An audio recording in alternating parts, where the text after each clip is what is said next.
She doesn't say anything. She doesn't move. And the reader, 3,000 miles away on a couch, holding a paperback, the reader knows exactly what she's about to do. That is nonverbal dialogue. And most indie authors aren't using it as effectively as they could be.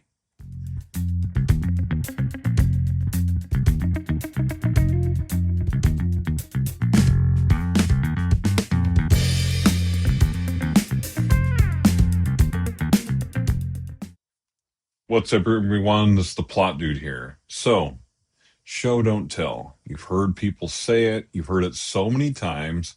The words don't really mean anything to you. Every craft book talks about the same thing. Every workshop teacher says it, including me. Every Reddit reply to your first chapter says it. You probably said it to someone in a critique group last Tuesday and felt very wise and very good about yourself. And then you went home and wrote, he said angrily, because deadlines exist. And you wanted to get your book done, right? And we all want to get that first draft done. But when we're going through the revision process, we want to revisit, show, don't tell, and think about what that really means. The reason show, don't tell doesn't help us is that nobody breaks it down to like a sentence level, except in like some advanced writing classes. They keep saying it like some magic spell that you're just supposed to know. Show, don't tell. Okay, cool. How do I do that? Okay, so that's what we're going to look at today. Only specifically one part of show, don't tell, and something I'm seeing in a lot of manuscripts that I'm getting lately, and that is, in my opinion, one of the most powerful pieces of nonverbal communication, and that is nonverbal dialogue. Saying something without saying something. When everybody says everything they're thinking and we don't see it on their faces, that type of a thing, like, man, it's just not as powerful, right? You don't need speech or dialogue tags for everything. You don't need any he saids, just a jaw tightening, an indrawn breath, a pause, a pair of hands that fidget and won't stay still. If you guys don't have a copy of the Emotion Thesaurus, I highly recommend that you get one at this point, or that you start looking into those things. In other words, what physical cues tell us what a person is thinking? And like even changes the tone of what they're thinking, right? Okay, so in the next little while in this video, I'm going to walk you through 5 different things. First is the trap of verbal crutches, the things you're doing in your dialogue right now that are actively keeping the reader kind of at arm's length, at a distance, and why that is, why that works that way. And then 2, the mechanics of micro gestures. Now, if you've followed my fiction, if you talked about the FBI Behavioral Sciences Unit, that type of thing, micro gestures give a lot of things away. What was that show where the guy was, anyway, something about liar or something like that. But this is the actual physical things you can pull from when a character is feeling something they're not allowed to verbally say, or they can't verbally say in that particular situation. Again, this is where the emotion thesaurus and things like that come in. Now, number 3 is going to be precision in kinetic descriptions. I often talk about kinetic audio and visual as a way to communicate what is happening to your character, and then smell, the greatest sense of memory, right? That type of thing.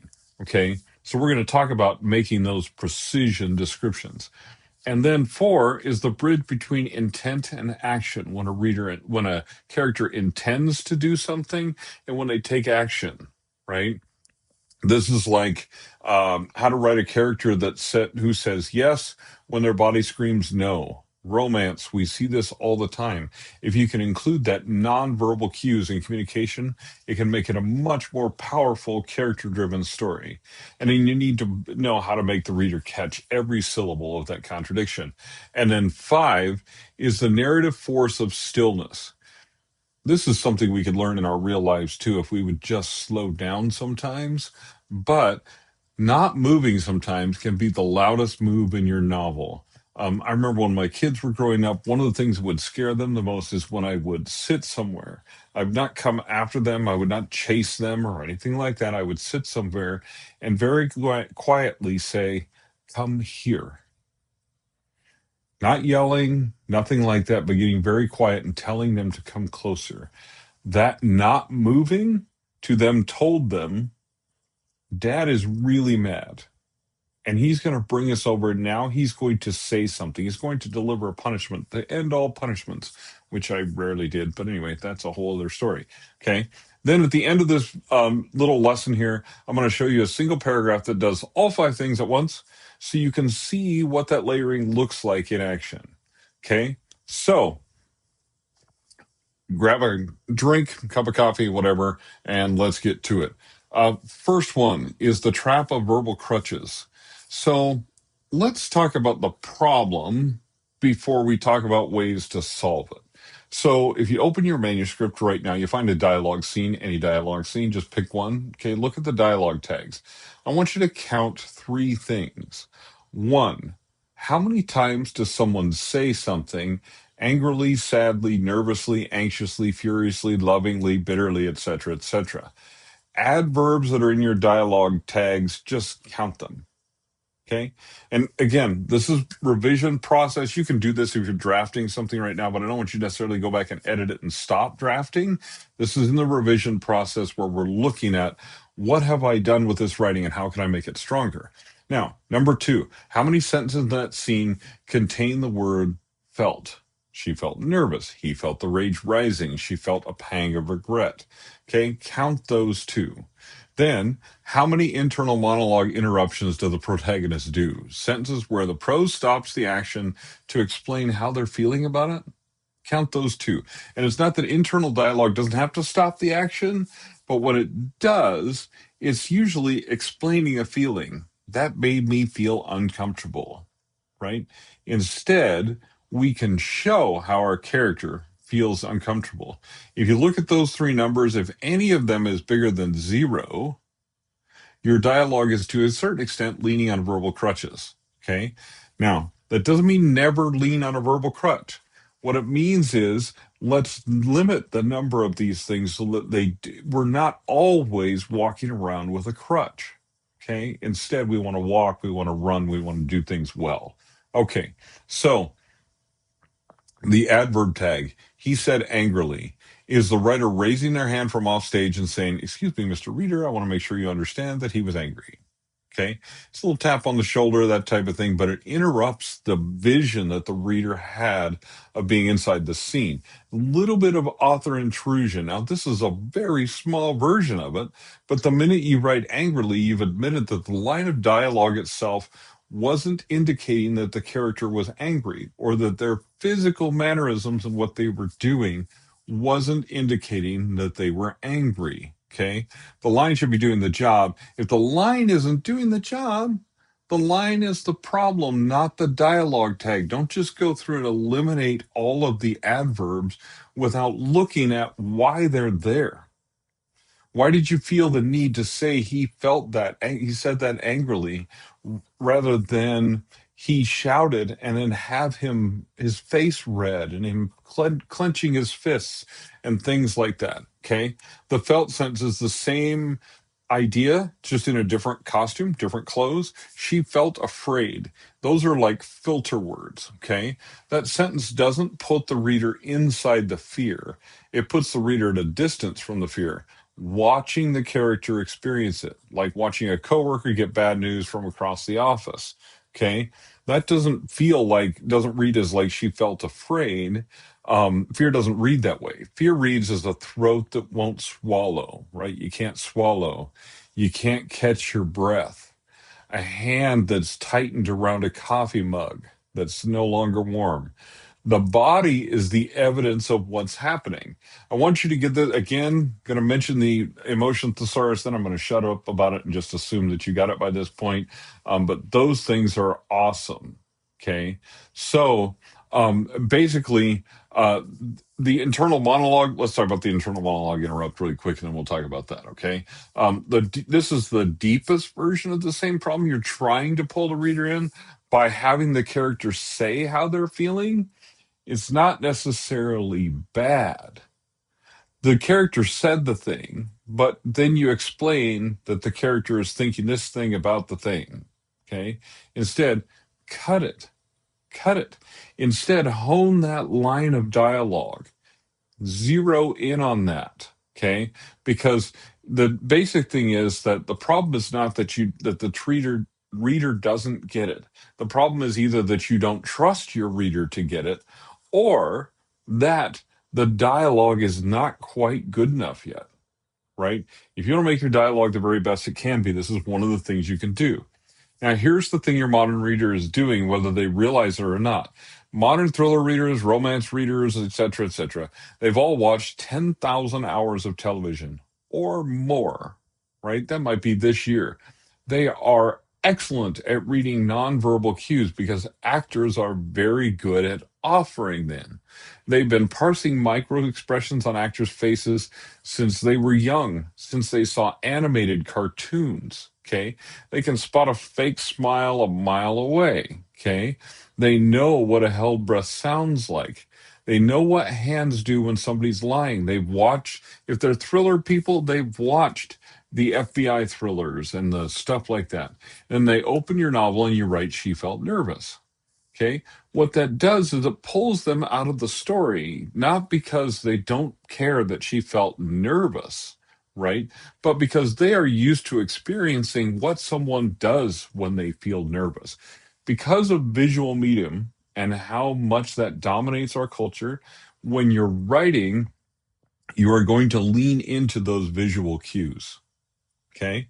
That's why the silent protagonist is so powerful and weirdly powerful right now. Like Jack Reacher barely talks, right? The Coen brothers, best heroes rarely talk. Russ Cole's most quoted moments are the ones where he's not monologuing. Okay. Clint Eastwood built an entire career on just his facial expressions more than his talking. Like he said, very few words, very few lines. Think about John Wick and those movies. Like people have counted the number of words that Keanu Reeves said versus how much he got paid, right? How much he got paid per word. That's a large number that he got paid per word. The reason is because his face and his actions are the things that tell the story, right? They communicate through action, not through talking. Okay. That's nonverbal dialogue. I mean, you could argue that John Wick talks through guns and fists, okay, but whatever the case may be, okay. But the silent protagonist is structurally one of the most honest characters on the page, right? Because they're not lying, not with their mouth anyway. Sometimes we get nonverbal cues that they're lying. Okay. So stop writing what your character thinks. Start documenting how their body betrays what they think. Okay. Different approach, different approach. You can tape that to your monitor, whatever. That's cool. That's the whole video. After that, we're just talking. Okay. Now, now let's get tactical though. What are the mechanics of micro gestures? Now, you can go down a deep dive in studying this. Okay. The body has dozens of micro gestures, but most indie authors use about four because that's what most people use too, right? If you think about that, when people are talking about someone else and how they felt, they use just a very few gestures, but there are dozens of them. There's bunches of them. Okay, a clenched fist, a clenched jaw, a fist, a raised eyebrow, a throat that's working to swallow, right? And they rotate them around, okay, till they become almost invisible to your reader. If you're repeating the same micro gestures all the time, unless that's a habit and a tick that you're trying to build into your character, all you're doing is making sure that every time the reader sees the same thing, and eventually they get tired of it because not everybody continues to act the same way. Okay, so here's a bunch of maps. It's kind of a map to micro gestures. Okay, hands. Hands are a gold mine. Hands are the most underutilized real estate in fiction. Okay, what's your character's hand doing right now? Resting, tapping on the table, held still on purpose, wrapped around a glass too tight, buttoning a cup that's already buttoned, or buttoning it and unbuttoning it, reaching for something and deciding not to. hands are doing something generally to distract and occupy the mind. They're constantly making little choices and that the character isn't even necessarily aware of, right? I have this gesture that I do that from when I was a kid, when I'm thinking about something, I do this and I fold my finger right across my chin like this. And I've got a picture of myself when I was about 8 years old doing this, when I was about 14 doing this, and then when I was about 40 doing this, that someone caught me doing it, right? It's the same gesture, right? But it's something that I do when I'm thinking. Sometimes people are clicking their pens. You all know that person that clicks their pens that drive you absolutely nuts in study hall when you were in junior high or whatever. Okay. That's all of those little things are character. Those are characteristics. Those are things that show us that your character is human. Think about their hands. The jaw. Okay, yes, you know about the jaw, but there are nuances like the set jaw, held still on purpose. The working jaw, that's chewing on a piece of gum or something so they don't talk. The unhinged jaw, small drop, barely open mouth. That means a thought just landed.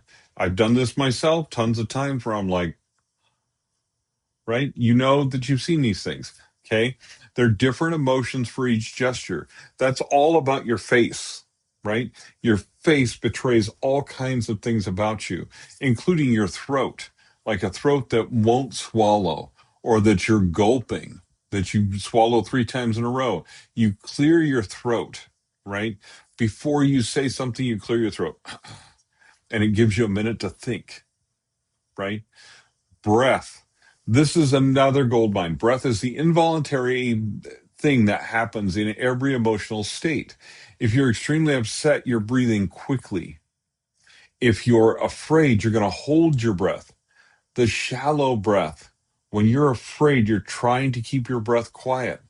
The shaky exhale, either when you're afraid or when you're very, very upset emotionally over a death or something sad, right? The long inhale before you say the hard thing, the sigh that says that you're bored or that you're done with whatever this is that's happening. Okay. So pull breath into every emotional scene and watch what happens. And if you're pulling in too much, just slow down, right? But watch what happens to your fiction when you focus on your breath. Often we get these exercises, focus on your breath, your breathing, that's how you relax, things like that. Shoulders, another thing. Held high, tense, dropped, defeated, squared, like I'm going to fight, pride or threat, a shoulder that turns 1 degree away from a person mid conversation, which is like, okay, I'm no longer talking to you. I'm no longer paying attention to the things that you're saying. Okay. That is one of the most damning things that you can do to someone in a conversation. So use it in your fiction. Okay. Eyes. Use eyes carefully. I don't know how many times there's a manuscript I was working on. I don't know how many times the person's eyes widened. Okay. The eyes widened. And then they widened again when they were afraid again. Right. His eyes didn't move when she said her dead brother's name. That's a moment, right? The eye gesture that doesn't happen is more interesting than the one that does. And don't use the same ones over and over again. Posture as a whole. When somebody leans towards someone, when they lean away, you can lean towards someone in a threatening manner or in a romantic manner. There's tons of ways that you can do it. The lean away when you lie, right? The chair pushed back 2 inches, like I'm going to leave the table. The foot that's pointed at the door, like I'm going to run at any moment. Okay. Now the trick. The most powerful microgestions in fiction are involuntary, right? They're the thing that the body does. The character doesn't know that they did. The character thinks they're holding it together. Their fingers tapping. They're bouncing their leg or bouncing their knee, right? And the other character notices. And so does the reader. Okay.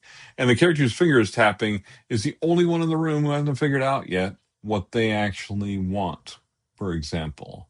Okay. The gap between what the character is consciously doing and what their body is telling everyone around them is where you develop their character. That's where readers fall in love with characters because of those little ticks, because of those things that they do in the involuntary tell. Okay. Now, in this section, we have to talk about heavy silence. The outline calls it a rhythmic tool, and that's right, right? But silence between two characters is not blank space. It's a beat that you can fill with weight. And the weight depends on what just got said, what's about to be said, and the reaction that's happening in between. During that heavy silence, what is happening? Are both characters holding 100% still? Does one of them look around, look left and right to make sure they're not being watched? You know, short silence. He didn't answer. Medium silence. He didn't answer. The clock on the mantel kept time for both of them. That made it just a little bit longer. Heavy silence. He didn't answer. The clock on the mantel kept time for both of them, and the dog in the next room shifted in its sleep. And somewhere outside, a car passed and then was gone. And still, he didn't answer. We have all these actions that happen during that silence, and all of them make noises of their own, right? The silence is from the character, not from the area around. Okay. So it's the same dramatic moment, same character refusing to speak, but the length of the silence says something about it. And the prose length you give it is by what happens in between. Okay. And so that what happens in between, if the dog suddenly spun and barked, that would be a different thing. Okay. Silence is like a paragraph length decision. Okay. So uh, so the takeaway is the next dialogue scene in your draft, open that up, go through it once and add one micro gesture for every 1 to 2 lines of dialogue. Then go through it again and cut 3 of them. The ones that survive are the ones that you really love and they're really doing the work for you. Okay. Do the work here. Okay. Now, precision and kinetic descriptions. Here's where we get into the difference between blocking and gestures, right? Blocking is basic stage direction. Come here. This is your mark. Land here. Okay. He walked across the room and approached the table, right? She sat down. He picked up the glass. Blocking is the writing equivalent of the camera being on a tripod with no operator, right? It's just you're hitting this mark because that's where the camera is pointed and that's what you need to do. It doesn't reveal character. Gestures, when the same physical motion means something specific about the character moving. He crossed the room the way as if he were crossing a minefield, right? He does not want to cross that room. He's avoiding something in that room, right? It's the same blocking, but it's a different thing. It's got backstory. He was in the military, right? And the present that's tense, right? All in that same little sentence. Okay. That's the jump is from blocking to gestures.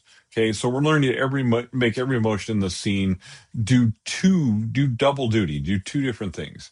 So there are a few, I don't want to call them rules. I'm going to call them guidelines. Okay. The one rule here is active verbs, not be verbs. Okay.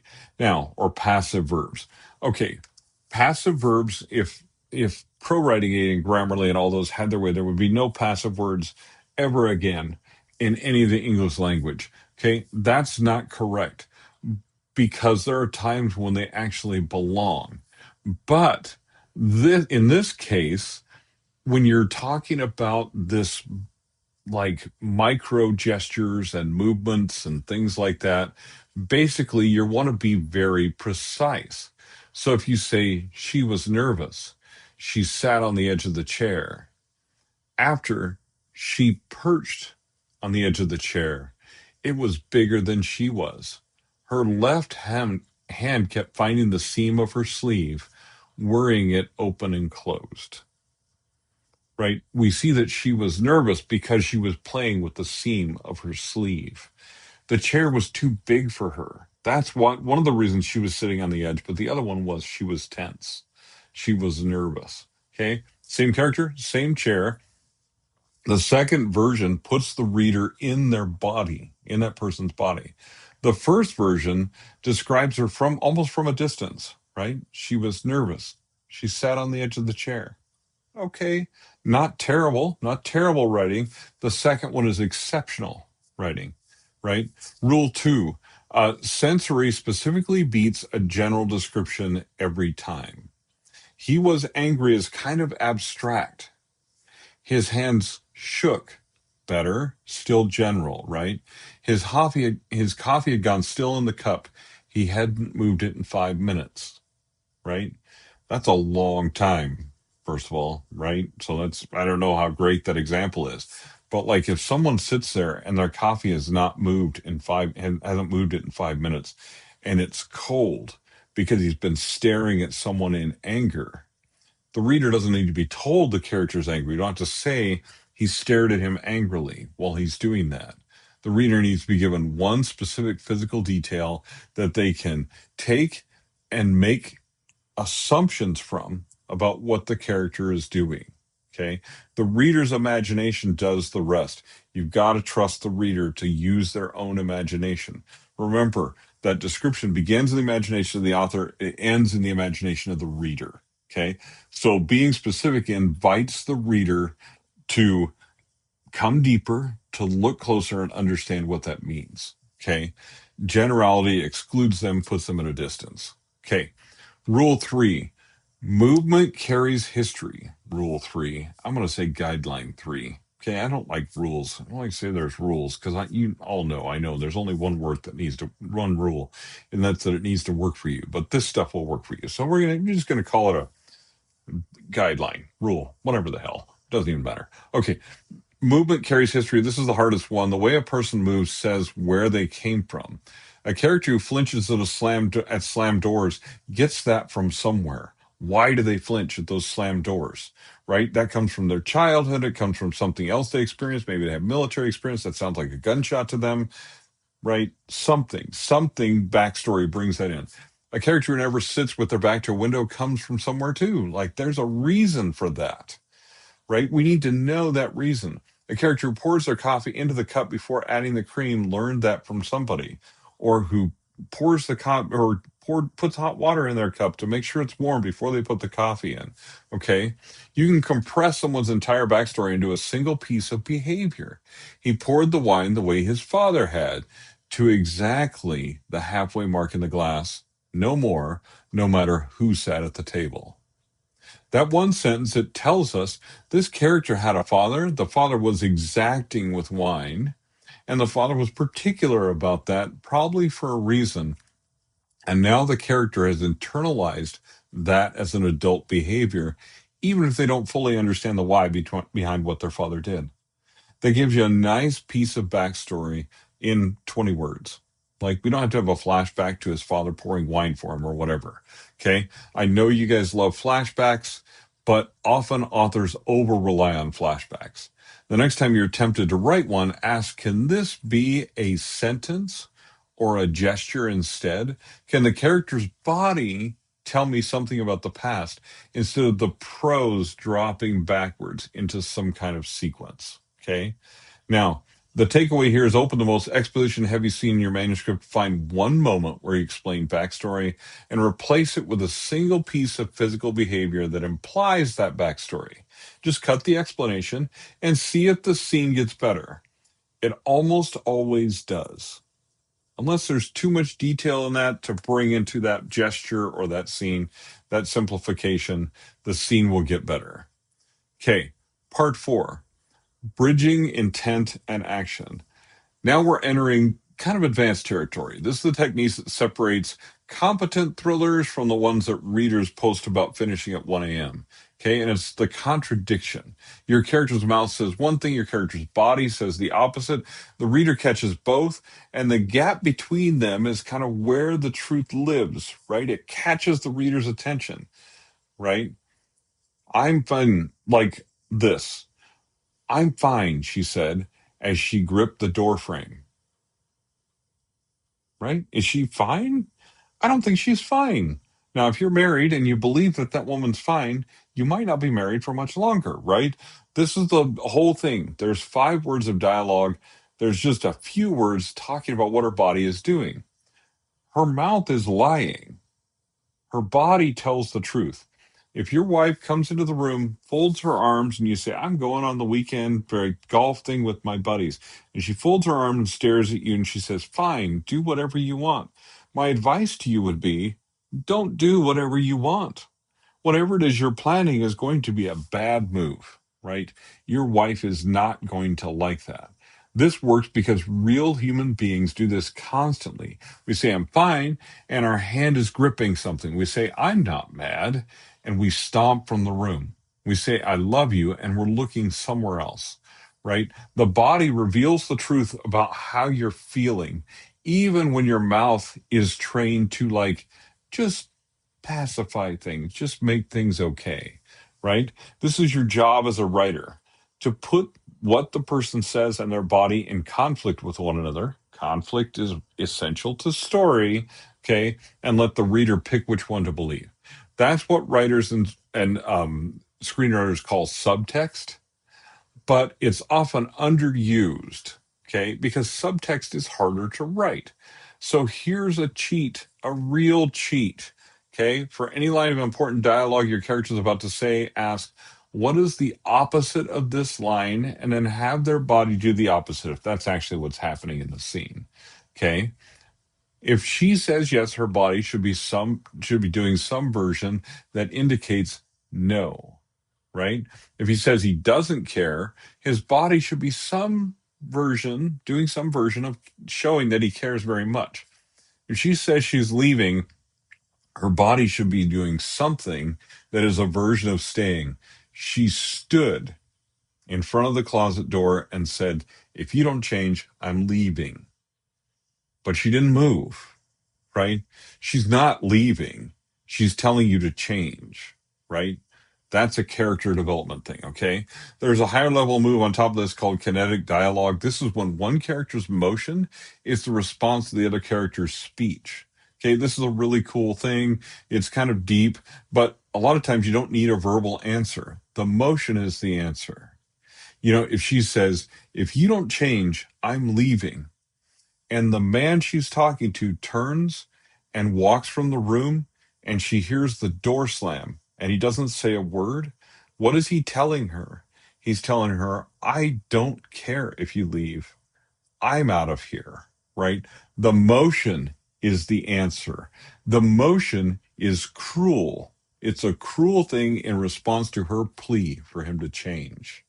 Okay? He leaves, right? Now, the last piece in this section is body language syntax. A great character has a consistent nonverbal voice. Now, this is hard, not just a verbal voice, but a way of moving that's theirs, a way of holding still that's theirs, a way of using their hands that is uniquely theirs. Okay. A lot of times, if you do this well, by chapter 5, the reader can read a description of someone moving across a room and know which character it is before they're named. Just like in dialogue, they should be able to, your characters have a unique way of speaking, and the reader should be able to tell who's speaking without a dialogue tag by about the fourth or fifth chapter, right? Your character has produced a consistent type of dialogue, and your reader knows that's the way that character sounds. That's the way they talk, right? So then the bonus of this is when your character finally does something that's outside of their normal body language, the reader will understand that that's significant because they know something is wrong.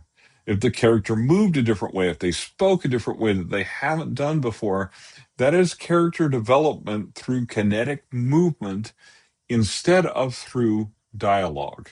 Okay? So it's a good idea. Pick your protagonist's 3 signature movements, write them down.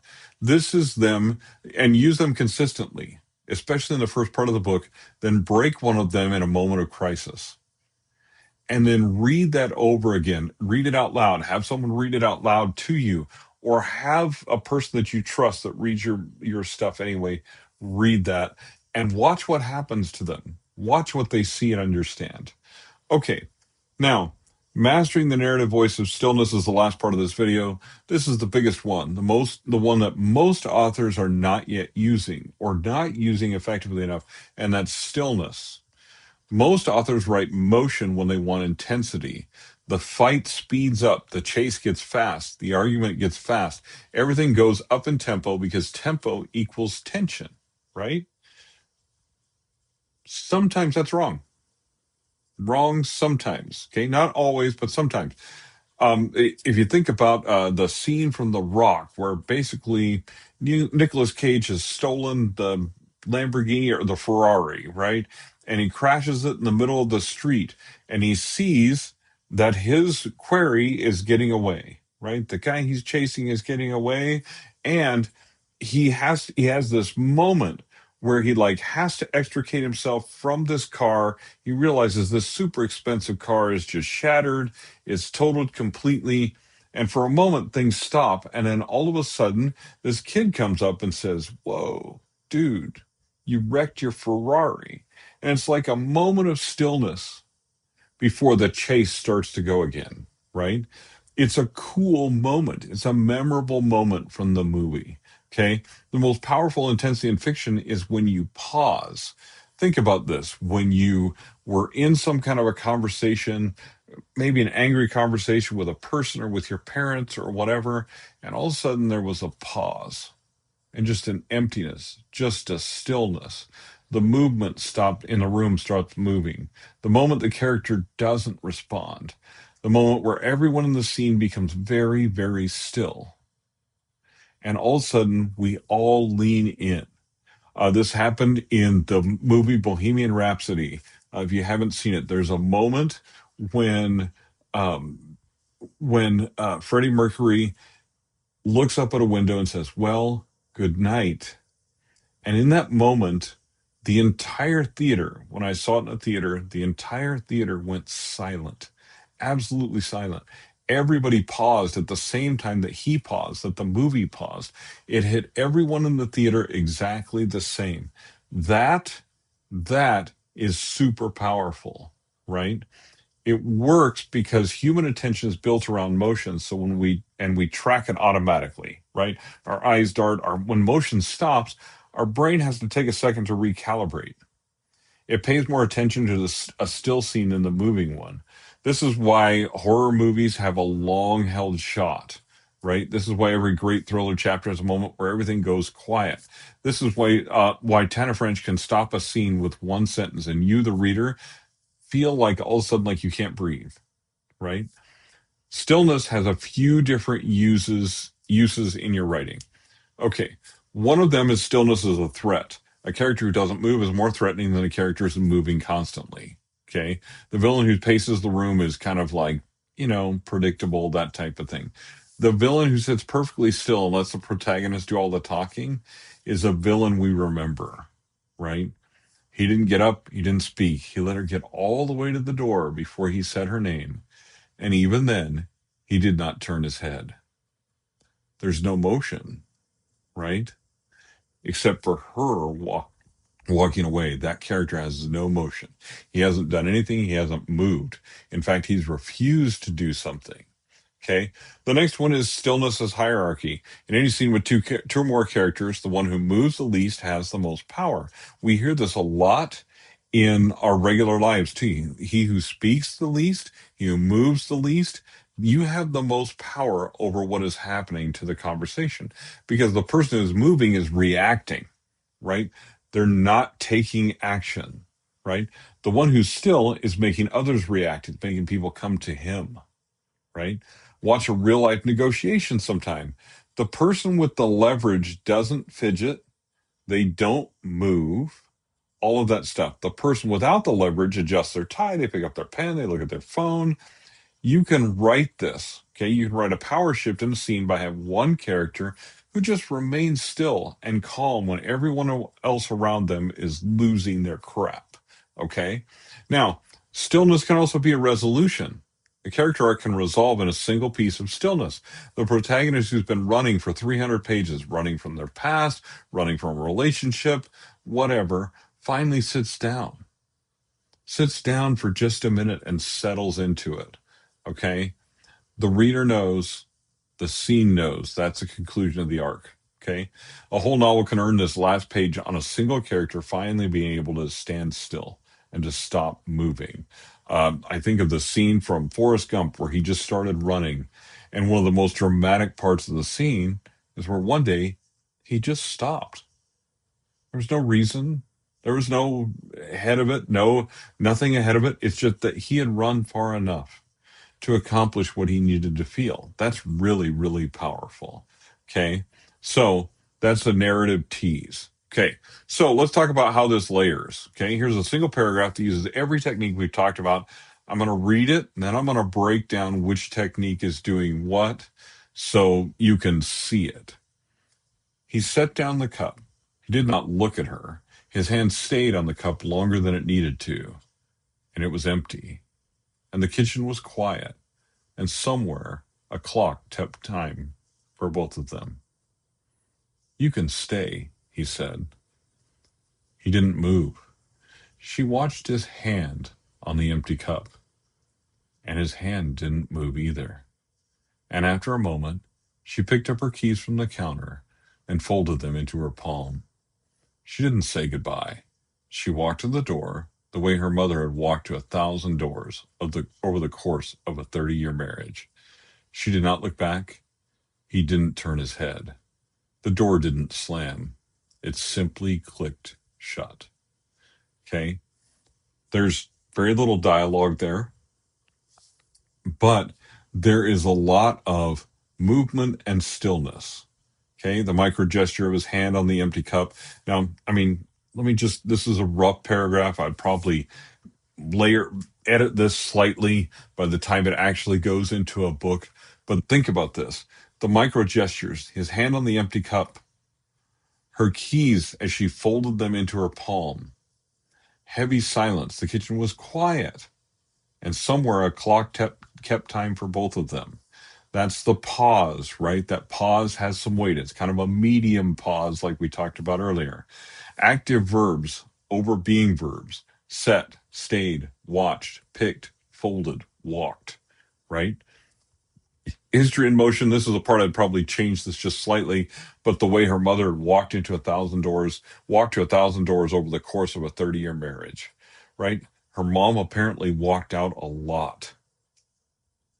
So there's a whole bunch of clues to that, right? And they had probably moved a lot. She'd walked to 1,000 doors, right? So there's a lot of history about this particular woman. We don't know much about it because we just had this one section, right? The contradiction. He says, you can stay. His body says no. Her body answers his, not his words. Her body answers what he's projecting, not his word. Okay. So there's a conversation that happens there. Okay.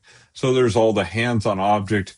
We've established that's how this character thinks things through, right? He didn't move. He didn't turn his head.